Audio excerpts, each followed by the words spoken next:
आंकड़े ये कहते हैं कि दुनिया की 25% मौतें हार्ट अटैक की वजह से हो रही हैं। नॉन कम्युनिकेबल डिजीजेस, चाहे वो ओबेसिटी हो, चाहे वो डायबिटीज़ हो, चाहे वो कॉर्नरी आर्टरी डिजीज़ हो, इन सब का एंड हार्ट अटैक में ही होता है।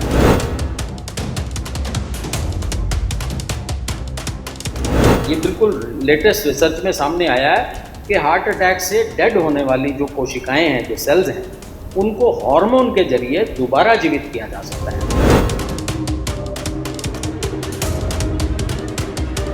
आपने एक ऑर्गन को लगातार उस पर काम का बोझ डाल दिया तो किसी दिन तो थक हार के वो मरेगा ही ना, और क्या होगा।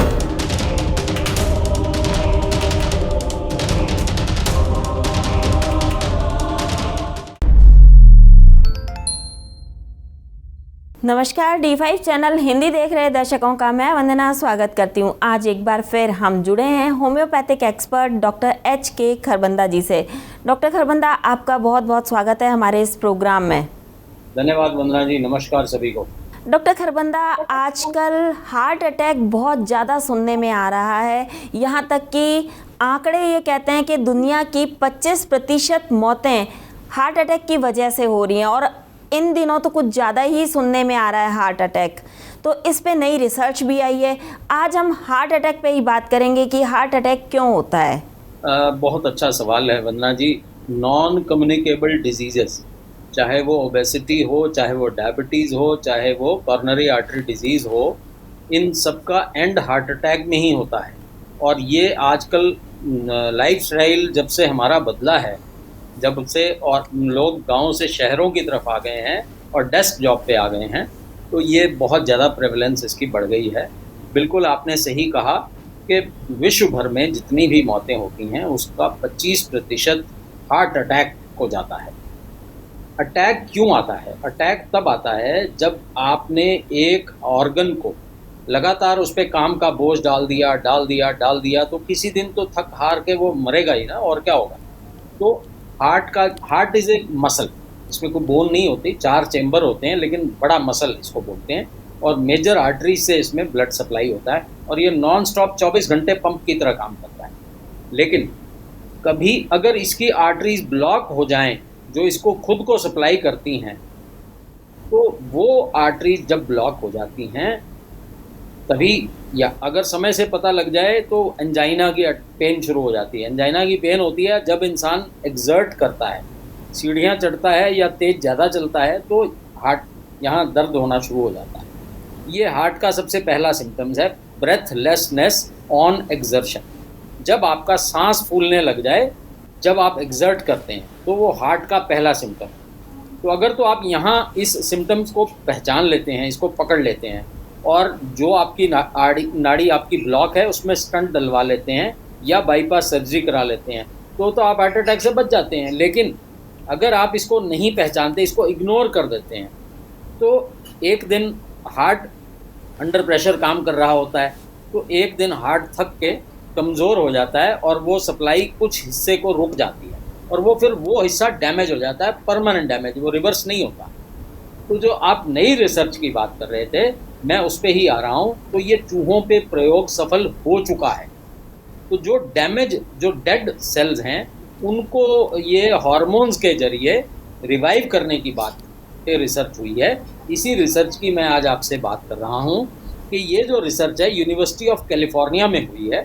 ये बिल्कुल लेटेस्ट रिसर्च में सामने आया है कि हार्ट अटैक से डेड होने वाली जो कोशिकाएं हैं, जो सेल्स हैं, उनको हार्मोन के जरिए दोबारा जीवित किया जा सकता है। और ये चूहों में हो चुका है ऑलरेडी सफल। और अगर ऐसा हो जाता है तो हमारा हार्ट चिर युवा रहेगा। अगर हार्ट का कोई एरिया डेड भी हो जाता है तो फिर भी उसको रिवाइव किया जा सकता है। अमूमन ये कहा जाता है कि हार्ट का अटैक में कई बार तो अगर तो इंसान रॉबस्ट हो, बिल्कुल मजबूत हो, तो हार्ट अटैक सह लेता है। लेकिन कई बार सेकंड या थर्ड हार्ट अटैक के दौरान ही, या मैसिव हार्ट अटैक आता है तो उसके दौरान ही डेथ हो जाती है। तो इन चीज़ों से भी बचा जाएगा और हार्ट हमारा हमेशा के लिए युवा ही रह पाएगा। ये नई रिसर्च के अकॉर्डिंगली है। लेकिन और ये mRNA और DNA बेस्ड स्टडीज़ हैं, उसके बेस पे वायरस के हार्मोन्स के थ्रू इसको री करने की बात हो रही है। ये भविष्य की बात है। लेकिन मेरा कंसर्न ये है कि ये नौबत ही क्यों आए, हार्ट अटैक ही क्यों आए, क्यों ना हम इसको पहली स्टेज में, हम अपना लाइफस्टाइल पहले ही क्यों ना ठीक कर लें। तो हमारी कोशिश ये होनी चाहिए कि नॉन कम्युनिकेबल डिजीजेस, जिसमें हाइपोथायराइड आता है, जिसमें डायबिटीज़ आती है, जिसमें ओबेसिटी आती है, जिसमें हाई ब्लड प्रेशर आता है, जिसमें कॉर्नरी आर्टरी डिजीज़ आता है, सारी लगभग बीमारियां, और ये डेथ का मेजर कारण है। कैंसर को अगर हम छोड़ दें तो बाकी सारी मौतें इसी वजह से होती हैं। तो अगर मौतें इतनी नॉन कम्युनिकेबल डिजीजेस की वजह से हो रही हैं, और ये करोड़ों, मतलब जितना पूरे विश्व का बजट है उतना बजट हमारा इन बीमारियों को ठीक करने में लग रहा है विश्व भर का, तो इतना हम पैसे वहाँ, और ये सारी प्रिवेंटेबल है। सबसे बड़ी बात ये है, ये हम खुद इनवाइट आवाज़ लगा लगा के बुलाते हैं, तो ये बीमारियों से हम बच सकते हैं। तो इससे बचने का बड़ा आसान इलाज है, हमने दूध के पदार्थ छोड़ने हैं, आसान, चीनी हर तरह की छोड़नी है, गेहूं कम से कम और चावल कम से कम। ये अगर हम चारों चीज़ें अपनी डाइट से निकाल दें, क्योंकि आहार ही औषधि है। अभी पिछले हफ्ते हम आहार से आरोग्य नामक एक सेमिनार मैंने अटेंड किया, जिस कादर वली थे, डॉक्टर अमर सिंह आज़ाद थे, उमेंद्र दत्त जी थे, खेती विरासत मिशन की ओर से आयोजित किया गया था। तो उसमें हमने यही मंथन किया कि ये चारों चीज़ें अगर हम छोड़ देते हैं, और जो हमारा स्टेपल फूड हुआ करते थे आज से 50-100 साल पहले, जिसमें 5 श्री धान्य मिलेट्स, जिनको कादर वली जी ने रीजनरेट किया है, उन्होंने री इन्वेंट किया है, अगर इस पे आ जाते हैं, अपना स्टेपल फूड हम बदल लेते हैं और थोड़ी सी एक्सरसाइज शुरू कर लें, तो हर बीमारी से बच सकते हैं। और अगर बीमारी हो भी गई है तो within few weeks, Kadar Wali ji से मैंने स्पेसिफिक सवाल पूछा था, तो उन्होंने बोला था 6 हफ्ते से लेकर 6 महीने में रिवर्सल शुरू हो जाता है, और कई केसेस में साल से 2 साल लग सकते हैं, और इवन कैंसर तक रिवर्स हो सकता है। तो डरने की कोई बात ही नहीं है। जब हमने सोल्यूशन ढूंढ ही लिया है, तो ये हार्ट अटैक की नौबत ही क्यों आए। और नई रिसर्च जो है वो तो शायद अभी आने में भी, अभी चूहों पे सफल हुई है, ह्यूमन मॉडल आते आते कई साल लग जाएंगे, तब तक करोड़ों हार्ट फिर से अटैक में शिकार होंगे। तो मेरा ये मकसद है कि विश्व भर में हम इस अटैक से बचें, और अटैक का मूल कारण ही ना होने दें, तो बात बनेगी। डॉक्टर खरबंदा, जिनको हार्ट अटैक होता है उनको क्या चीज़ बिल्कुल नहीं खानी चाहिए और क्या चीज़ ज़्यादा खानी चाहिए? कहने का मतलब ये, क्या वो तली भुनी चीज़ें ना खाएं? बहुत अच्छा सवाल है वंदना जी। देखिए, ये 4 पदार्थ जो मैंने आपको बताए, चीनी, दूध, गेहूं और चावल, इनके सभी पदार्थों को छोड़ के बाकी सब कुछ खा सकते हैं। देखिए, पहले बीच में हमारे जो मॉडर्न साइंस वाले हैं, इन्होंने कभी कोलेस्ट्रॉल की थ्योरी को पकड़ा था, लेकिन आज वो खुद ही नकार गए हैं, और फ्राइड पे अब इतना नहीं रहा। हाँ, देखिए, तेल को बार बार आपने बॉयल नहीं करना, रीहीटिंग में उसके मिनरल्स ख़राब हो जाते हैं। और अगर आप नेचुरल ऑयल खाते हैं, जैसे कि सरसों का तेल, मूंगफली का तेल, या फिर नारियल का तेल, और ये अगर कच्ची घानी के हैं या कोल्ड प्रेस हैं, तो इनमें नुकसान नहीं पाया गया। तो तेल हमारा दुश्मन नहीं है। हमारे जो दुश्मन 4 हैं वो मैंने आपको बताया। सबसे बड़ा दुश्मन है चीनी और दूध और गेहूं और चावल। इनसे अगर हम बच जाएं तो डेफिनेटली बाकी कुछ आप खा सकते हैं। दूध के कोई प्रोडक्ट नहीं लेना, छाछ पी सकते हैं, नारियल पानी पी सकते हैं, सत्तू ले सकते हैं, गोंद कतीरा ले सकते हैं। गर्मियों का मौसम है, इसलिए मैं ये गर्मियों के पेय बता रहा हूँ। जी वंदना। क्या कोई ऐसी दाल, सब्जियां या फ्रूट्स हैं जो नहीं खाने चाहिए हार्ट अटैक जिनको हुआ है? जी, बहुत अच्छा सवाल है। सभी दालें, सभी सब्जियां, सभी फ्रूट आप खा सकते हैं। अगर आप हार्ट से रिलेटेड किसी भी बीमारी से ग्रसित हैं, तो भी आप सभी फ्रूट, सभी सब्जियां और सभी दालें आप खा सकते हैं। डॉक्टर खरबंदा, क्या ऐसा हो सकता है कि हार्ट ट्रांसप्लांट कराने की नौबत ही ना आए? मैं तो कह रहा हूँ अटैक की नौबत ही नहीं आएगी। अगर आप अब मैंने अभी पिछले 10 मिनट में जो हमारी डिस्कशन हुई है, अगर इसको अडॉप्ट कर लें सभी लोग, तो आपका वज़न अपने आप नियंत्रित हो जाएगा। अगर वज़न नियंत्रित हो जाएगा, आपकी बीमारियां रिवर्स। ये देखिए, ये बिल्कुल मेरी जब डिस्कशन हुई डॉक्टर खादर से, तो यही बोला गया कि अगर आप रिवर्स करना चाहते हैं, तो हमारे जो 5 श्रीधान्य मिलेट्स हैं, इनको अम्बली के रूप, फर्मेंटेड रूप में लीजिए, खमीर के रूप में लीजिए। अगर आप इसका खमीर, अगर आपको खाने में मुश्किल भी लगता है तो इसको पतला करके आप पी सकते हैं खमीर। शुरुआत करें 3 हफ्ते सिर्फ खमीर लें, तो लगभग सारी बीमारियां रिवर्स हो सकती हैं। ट्रांसप्लांट की भी क्या ज़रूरत पड़ेगी। लेकिन ट्रांसप्लांट की अगर स्टेज पे कोई पहुंच गया है तो शायद वो मुश्किल हो जाए कि हम उसको चेंज करें, लेकिन ट्रांसप्लांट की नौबत ना आए ये हम कर सकते हैं। देखिए, मैंने आपको बताया हार्ट का सबसे पहला सिम्टम है ब्रेथलेसनेस ऑन एक्सर्शन। जब भी आप एफर्ट करें, एक्सर्ट करें, तो आपका सांस फूले। अगर ऐसा होता है तो पहले कदम पे ढूंढिए ना इसको। अगर पहले कदम पे आपने पकड़ लिया तो ना हार्ट अटैक की नौबत आएगी, ना ट्रांसप्लांट की नौबत आएगी।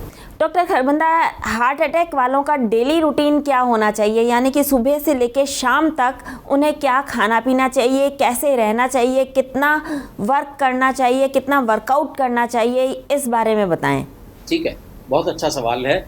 देखिए, ऐसे वर्कआउट्स के लिए नेचुरोपैथी सेंटर्स खुल गए हैं, जैसे कि जिंदल नेचर क्योर सबसे शानदार, हमारा सबसे पुराना नेचुरोपैथी सेंटर है बेंगलोर में। वहाँ मैं खुद भी बिना किसी बीमारी के 10 दिन स्पेंड करके आया, सिर्फ यही देखने के लिए कि कैसी दिनचर्या दी जाती है। तो मैं वहाँ की दिनचर्या आपको बता देता हूँ। वो बेस्ट दिनचर्या है। सुबह 5 बजे वहाँ सबको उठा दिया जाता है। 5 बजे उठने के बाद सारे लोग वहाँ 5 किलोमीटर का अंदर नेचर में बड़े बड़े पेड़ों के बीच में ट्रैक बना हुआ है। उस ट्रैक पे पैदल आप सभी को चलना ज़रूरी है, जितनी आपकी शारीरिक समर्थता है, लेकिन चलना ज़रूरी है। और उस दौरान बीच में हट्स बनी हुई हैं, वहाँ पे ग्रीन टी फ्रीली अवेलेबल होती है, आप ले सकते हैं। और मतलब सैर जितनी आप कर पाएँ, वहाँ ट्रैक बने हुए हैं स्पेशली इसी सैर पे। सैर से आप पहुँचेंगे तो वहाँ लाफर सेशन होता है। लाफर सेशन बहुत ज़रूरी है। बिल्कुल हैप्पीनेस की इंडेक्स बन गई है अब तो। जगह जगह हैप्पीनेस गुरु आ गए हैं और हैप्पीनेस कोर्सेज आ गए हैं। वो इसीलिए आए हैं कि कंटेंटमेंट रहे, वरना तो कोई एंड नहीं है। इसी तरह वो लाफर सेशन के बाद योगा होता है, प्रॉपर 1 घंटे का योग सेशन होता है। योग सेशन के बाद फिर वहाँ ट्रीटमेंट्स शुरू होते हैं। तो बात यह है कि सुबह 9 से 10 बजे के पहले पहले आप खूब सारी सैर करें, मेडिटेशन करें, प्राणायाम, योग करें और लाफर सेशन में भाग लें। ये सारी दिनचर्या आपको सुबह 10 बजे से पहले करनी चाहिए, 9 बजे से पहले। उसके बाद वहाँ खाने को ना नमक मिलता है, ना चीनी मिलती है, ना गेहूँ मिलती है, ना चावल मिलते हैं। वहाँ स्प्राउट्स मिलते हैं, फ्रूट्स मिलते हैं, खूब सारे सब्जियों के, ग्रीन टी मिलती है, फलों के जूस मिलते हैं और पत्तों के काढ़े मिलते हैं। यही कुछ दिया जाता है और यही सात्विक भोजन है। लेकिन हाँ, कुछ मरीज जिनको कोई बीमारी नहीं, उनको भी वहाँ रोटी दी जाती है, लेकिन वो फिर इसी मिलेट्स की बनी या अल्टरनेट ग्रेन से होती है। तो आप अल्टरनेट मूल अनाज जो हमारा है उसको बदल के आप ग्रेन भी ले सकते हैं। लेकिन तो आपका जो लंच है उसमें भी आप कोशिश कीजिए 1 प्लेट आपकी फ्रूट और सलाद की हो और 1 प्लेट आपकी सब्जियों की पके हुए खाने की हो।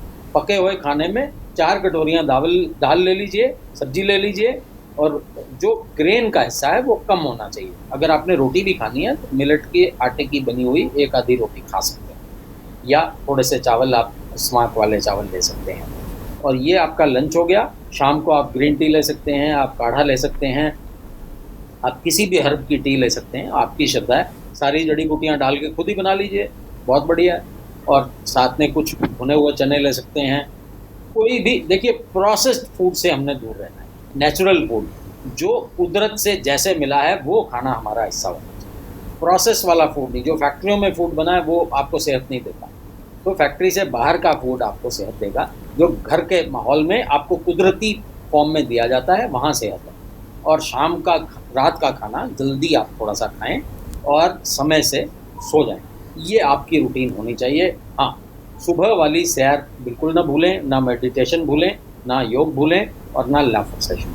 डॉक्टर खरबंदा, जाते जाते दर्शकों को आप अपना कॉन्टैक्ट नंबर बताते जाएं ताकि उन्हें अगर कोई परेशानी हो तो वो आपसे कॉन्टैक्ट कर सकें।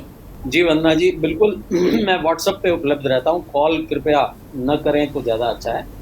9815522075। I repeat, 9815522075। तो कृपया सिर्फ व्हाट्सएप पे आप अपनी समस्या भेजें, ज़रूरी होगा तो हमारे यहाँ से खुद आपको कॉल आ जाए। डॉक्टर खरबंदा, हमसे जुड़ने के लिए आपका बहुत बहुत धन्यवाद। धन्यवाद वंदना। अगले एपिसोड में आपसे फिर मुलाकात होगी, तब तक के लिए नमस्कार।